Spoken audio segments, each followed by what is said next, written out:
Ce jeudi matin, la justice camerounaise a retenu son souffle. À la morgue de l'hôpital général de Yaoundé, le corps de Luc Njodo, procureur général près la Cour suprême, reposait, entouré de ses proches, de ses collègues, des membres du gouvernement, des autorités administratives. Dans un silence lourd de recueillement, sanglots étouffés et regards humides traduisaient l'ampleur de la perte.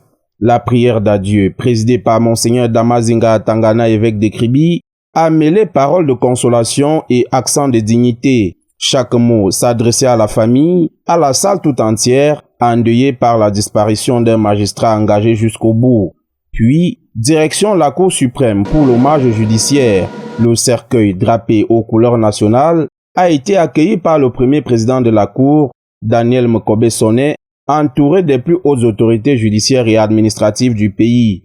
Magistrats, avocats, greffiers, notaires, tous en robe noire et épitoge rouge, formaient une haie d'honneur empreinte de gravité. La présence de la ministre déléguée à la présidence chargée du contrôle supérieur de l'État, représentant personnel du chef de l'État, de Jean de Dieu Momo et d'Henri Yébéa ici, traduisait l'importance nationale de cette cérémonie.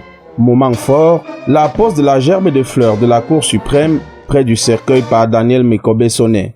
Dans un silence quasi religieux, magistrats et autorités se sont succédés pour un dernier salut.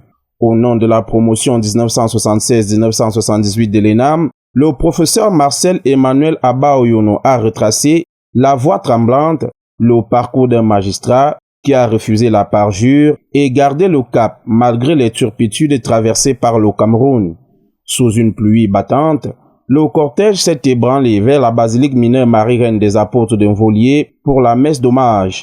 La justice camerounaise perd un pilier, mais l'exemple, le courage et le sens du devoir de Luc Njodo demeurent comme un guide pour les générations futures.